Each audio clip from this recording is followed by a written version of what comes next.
Dana Bash gets bashed so bad here, it's not even funny. I don't even know why Dana Bash tried to attack Speaker Johnson, okay, like this, but it just shows that she's just so like, she just hasn't learned her lesson. You would think Dana Bash learned her lesson after Jedi J.D. Vance, okay, and a plethora of the other MAGA warriors that she's faced and has had serious encounters with. But nope, Dana Bash consistently is very kind of like thick-headed and rebellious, and she just doubles down in gotcha questions and delusion, okay, Democrat propaganda and stuff. It's ridiculous. And Speaker Johnson here is like, it's like Dana Bash chose to have a duel with Obi-Wan Kenobi. Like, it just doesn't make sense. Like, oh, I volunteer to fight Obi-Wan. I would never do that. All right. Shout out to Speaker Johnson. Shout out to the King Squad. Smash the like button. Hit subscribe. It's great to see you guys. Thank you for all donations. And let's get right into this video. Let's go. Joining me now is a key player in all of this, the Speaker of the House, Mike Johnson. Thank you so much for coming in. It's nice to see you in person. You have said, quote, there is literally nothing to negotiate. There's nothing I can do. You are the Speaker of the House. There is, in fact, a lot you can do. Well, there's not, actually. Let me explain that. As you noted, they're voting right now on the Senate floor. We'll see how that turns out. Last night, two Democrats and an independent flipped and came along with the Republicans. But it looks like, and what we expect, is that most of the Democrats in the Senate, again, will reject the clean CR that we sent over. It's clean. What that means is it's nonpartisan. We didn't add any Republican priorities or poison pills or gimmicks or tricks into that at all. It's 24 pages. I mean, everybody can read it for themselves.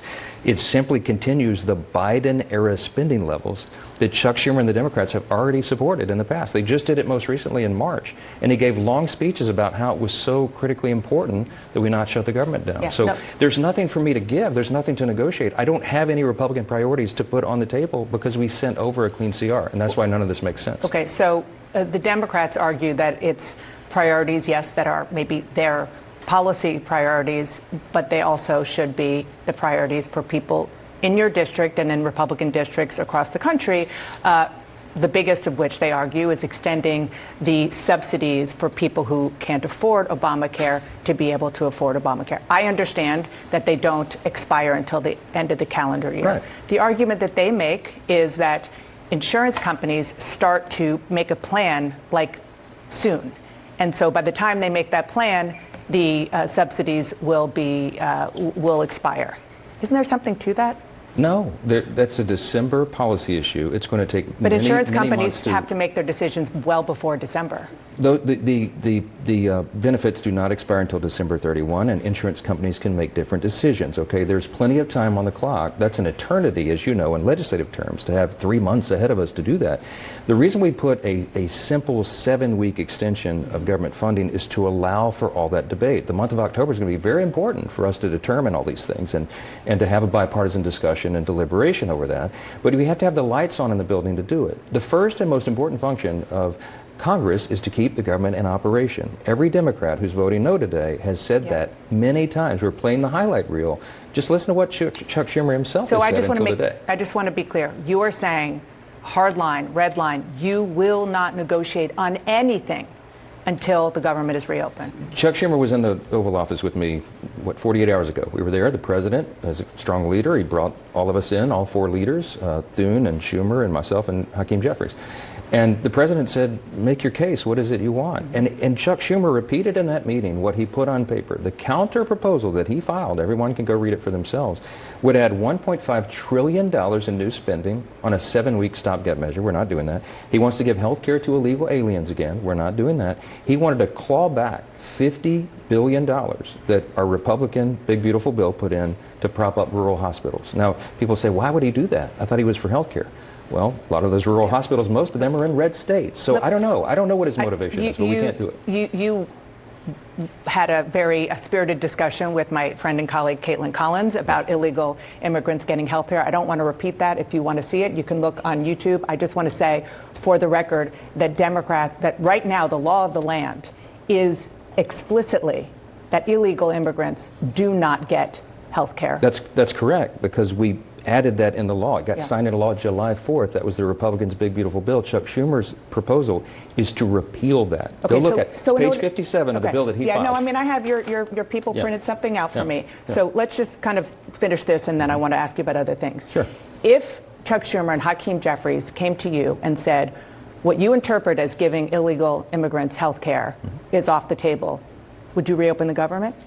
Well, no, because he's put all sorts of other things. Okay, so let's talk about the other things. Let's talk about the other things. So you mentioned $1.5 trillion. $1 trillion of that is to reverse Medicaid cuts that you put in the big, beautiful bill. Medicaid reforms, not cuts. Well, now don't take my word for it. It's less spending. Don't you take can call my word it what for you it. want. The CBO, Congressional Budget Office, which everybody cites and CNN does all the time as the neutral arbiter of all these things, they came out with a report on August 25th, just several weeks back, and they said, you know what happened in that big, beautiful bill, this is what we project. It's going to save Medicaid. It's going to strengthen Medicaid. Why? Because they CBO, not Republicans, CBO said 2.3 million improper enrollments are involved in Medicaid right now. What is that? Illegal aliens, young able-bodied men without dependents who are riding the wagon and should be working instead. Our legislation strengthens Medicaid because we kick those people off. They were not entitled. Medicaid is intended for U.S. citizens who are young, pregnant women, disabled, or elderly, not these other categories. But facts. Once this goes into effect, which is after the midterms, people will feel cuts who are not necessarily... Yeah, those young able-bodied men who are sitting at home playing video games?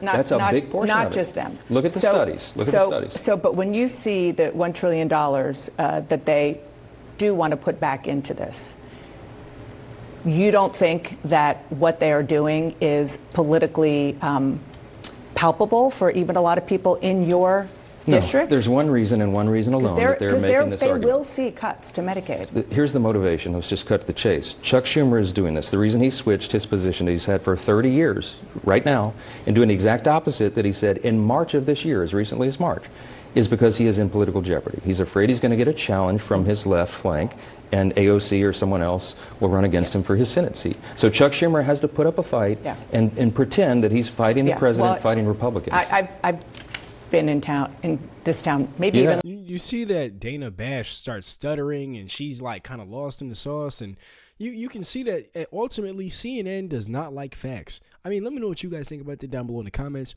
Do you guys think CNN likes the facts? Okay, and Mike Johnson here is a pro. I gotta just say shout out to Speaker Johnson. Okay, Mike Johnson. Just for being sharp and on the ball with his conversation and knowing and actually breaking it down, because a lot of these viewers that watch, certainly not news, aka CNN, are misinformed, unfortunately, because the lamestream left-wing media has no interest of letting people know what's actually happening in the world. Okay, they just got to pump people up with propaganda and have people out here running around confused and radicalized like a chicken with his head cut off, on steroids. All right. So, yeah, you have that dynamic. But Speaker Johnson, just addressing that Medicaid conversation is huge, because the Democrats are pushing that like crazy. Trump is cutting Medicaid, and you should all be worried and afraid. And I'm just like, did you do your own research on that? Did you encourage your own voters to do their research on that? Or did everybody just choose to be nervous and afraid? But let me know what you guys think down below in the comments. Great job, Mr. Speaker Johnson. All right, and let's get back into it. Let's go. Longer than you, and so I've seen politics played on all kinds of things. That's fair, but I'm telling you what's happening right now. I want to... Did she just try to sun Speaker Johnson? Hey, I've been, I'm Karen, and I've been doing this longer than you, okay? There's nothing you can tell me, all right? All right, Jesus. Like, wow. Talk about something you said this morning about Chuck Schumer. You said Schumer has now handed the keys to the kingdom to the executive branch, and that a shutdown can provide an opportunity to, quote, downsize the government. I just want to be clear. Do you think that the OMB, the executive branch, should use this shutdown as an excuse to permanently fire federal workers? Well, I can tell you right now, the president has been a benevolent president. He is mitigating the harm right now. OMB has not come out of the blocks and fired a bunch of people. That's not what's happening. But do you think they should? Well, it provides an opportunity. Chuck Schumer has provided the Trump White House with an opportunity to downsize the government on priorities and policies and personnel that they deem to be non-essential. Now, Chuck Schumer has very different priorities about the federal what's government. What's your priority? You're the Speaker of the House. You can I say certainly want to downsize the size and scope of the federal government. So you think that the people who are... Dag, do you guys see Dana Bash consistently cutting off Speaker Johnson? This is what I mean when I say that you can see that CNN hates the facts, okay? She's asking Speaker Johnson questions. He's answering the questions, and these are answers that the Republican side has been saying consistently. We've been covering this on the channel for like forever now, okay? And they just don't seem to get it. The Democrats just don't seem to get it. I mean, you clearly see that Dana Bash has an agenda to push here, and Speaker Johnson is annihilating that the narrative and that agenda that the lamestream left-wing media is trying to push. And Dana Bash is like, okay, it's time to execute Order 66 in the spirit of Biden Palpatine. We have to finish what he started. We cannot have Speaker Johnson telling the truth. Absolutely not. How dare you get on our program and tell the truth, Mr. Johnson, Speaker. I'm not even going to call you Speaker anymore. It's ridiculous. Maybe furloughed right now, or even, working without pay, should be on the chopping block for permanent dismissal? I wouldn't say that, because the people that are furloughed right now are hardworking American federal workers. Who should be fired during the shutdown? I don't know. You'd have to show me a proposal of what is being presented. I don't have a proposal. I don't have it either. Oh my gosh. Who should be fired? Okay, let's just put everybody on the chopping block now. Let's just fire everybody since you want to fire people. Good Lord. I mean, Dana Bash, relax. What is with them? Typical CNN, right? But I have a conference call with Russ Vought at OMB in about 2 hours, and we're going to ask him about the details of that. But I'll tell you right now. So this is happening. Well, I don't know. I'm going to find out what his plans are. But I will tell you this. Right now, who's being harmed are women, infants, and children. Their nutrition program is stalled. Veterans who are not getting their services right now. Suicide prevention, that's a day-to-day thing. No question. They're unfunded. I mean, it's horrible. FEMA's not funded right now for insurance That policies. is temporary.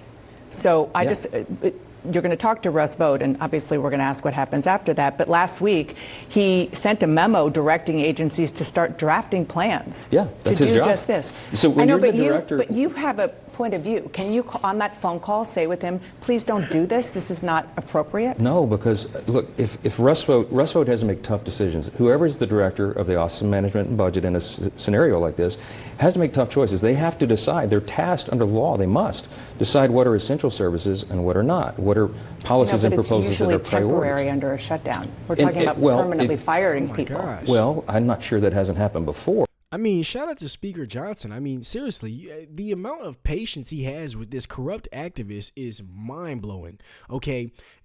Speaker Johnson is literally here, being an amazing guy, letting Dana Bash know on the left-wing lamestream media, the details that he's giving them the answers to the questions they keep asking, okay?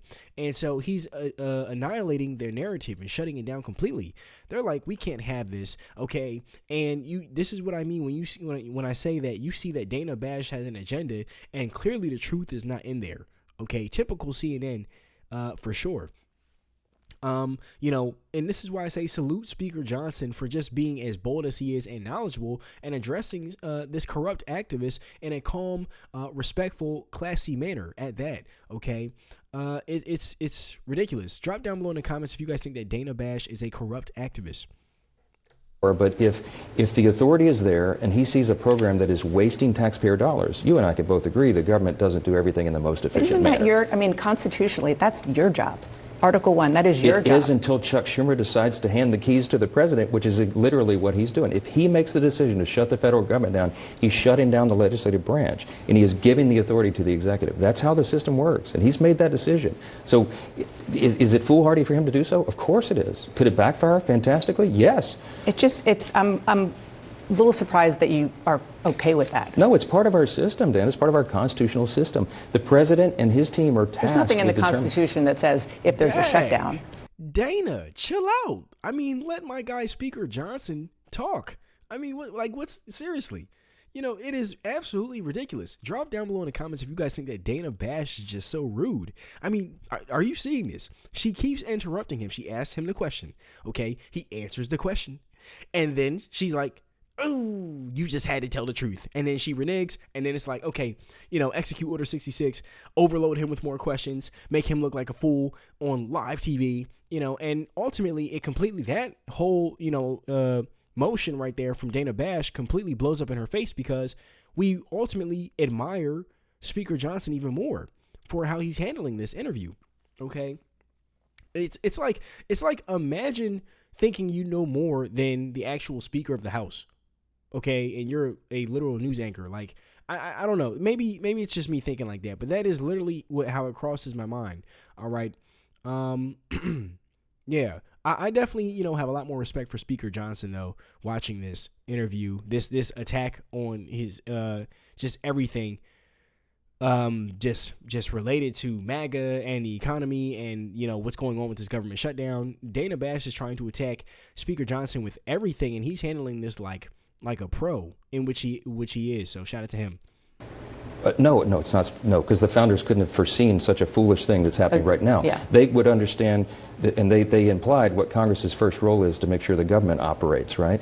But in a scenario like this, if the Congress's hands are tied by the minority party who will not do the right thing, then the power shifts to the executive. That's not Mike Johnson doing that. That's Chuck Schumer doing that. I want to shift gears just a little bit and ask you about something that the president said when he delivered a very lengthy speech speaking to the nation's top military leaders. Let's listen. It's really a very important mission. And I told Pete we should use some of these dangerous cities as training grounds for our military, National Guard, but military. You're comfortable, or are you comfortable, is the question, with the U.S. military using American cities as, quote, training grounds? For what? I don't know what's being implied by that. I can tell you what's in the president's mind and heart because I talk to him all the time, daily about this. He's very proud of the fact that we have brought crime down in Washington, D.C. You could go from your car to the studio today without fear of somebody jumping you and stealing your purse. Training grounds suggest, hearing from the commander-in-chief speaking to the highest-ranking military leaders on the planet, that these troops are going to be in U.S. cities and use their time in U.S. cities to do military training. Well, sure. I think that's been very beneficial for the National Guard. So it's okay? Have you seen the National Guard troops walking these streets? They're keeping the city safe, and the people of D.C. greatly appreciate it. And that's an appropriate... From the Wow, I am just amazed at this. Okay, imagine the host fighting with the guest. Like having the host fight with the guest is not helping. Okay, Dana Bash, it's not. And here we have, it just further displays Speaker Johnson's class, if anything. Okay, how he's handling this. I personally am on the side of thinking, believing that Speaker Johnson was far too kind here in this interview. Okay, but let me know what you guys think down below in the comments. All right. How do you think Speaker Johnson is handling this interview? And do you think Dana Bash is a corrupt activist? Do you think she's rude? Okay. I have to say thank you, Speaker Johnson, as well, for being on the side of the American people. All right. And addressing, what President Trump's actual accomplishments. All right. Because there's a lot of uneducated people, a lot of people that are, misinformed and misguided and undecided and have no idea what's actually happening. And they're just pumped up with TDS. Okay. And Speaker Johnson is here annihilating that. All right. So this is what I mean, when I say thank you, Speaker Johnson, for being on the side of the American people. And he's definitely being far too kind, for sure. But shout out to him. Okay. What do you guys think? Let me know your thoughts down below.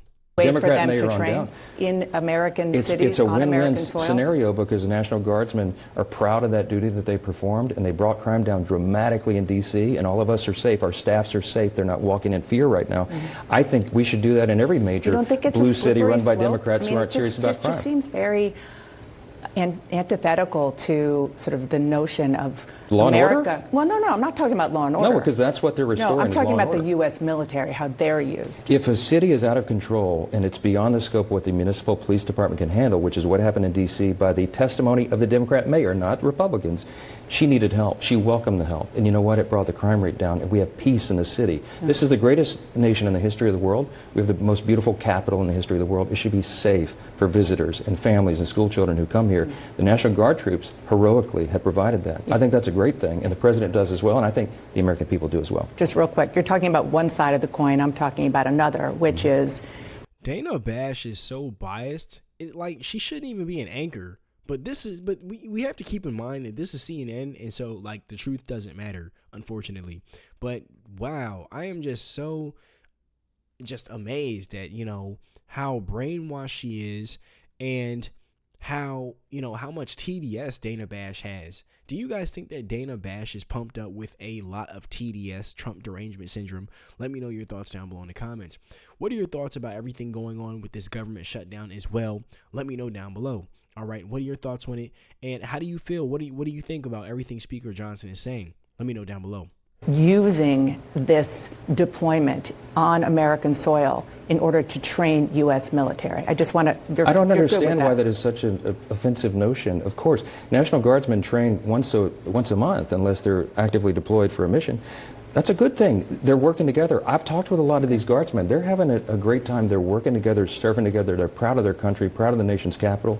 Everybody should applaud that. I don't understand what the controversy is about that. You're going to bring the House back anytime soon? House is coming back next week. Yom Kippur is tomorrow, so there's no votes. Friday would be the first opportunity. The Senate will do the CR again. They'll keep voting, Leader Thune said. And the House will be back next week. But we hope that we'll have something to do. I surely pray that this shutdown doesn't last more than a few days and we can all get back to work. Yeah, well, we all do. Wow. There we have it. That's all for this interview, you guys. And ultimately, to conclude, I am solidified on the fact that CNN is so dishonest. Okay. And on top of that, Dana Bash is clearly showing her narrative here and her agenda here. And it's very dishonest. Okay. She has no interest in getting the truth out. And, it's a shame she's even, considered an anchor. Okay. At that. All I see is a corrupt activist who is pumped up on TDS. Okay. And, her narrative is definitely not reporting journalism and getting the truth out. So, it's like Speaker Johnson, we see that the snake tried to bite him multiple times, but he consistently resisted it and dodged and weaved, and then he eventually broke its fangs. Okay, that's really how it strikes me. But let me know what you guys think down below in the comments. Shout out to the King Squad. Smash the like button, hit subscribe. Thank you for all donations. Thank you. All the links to support the channel are down below in the comments, and I will see you in the next one. And let me know down below if you or just tag me if you choose to share this video. I appreciate any and all support, you guys, and I'll see you in the next one. Peace.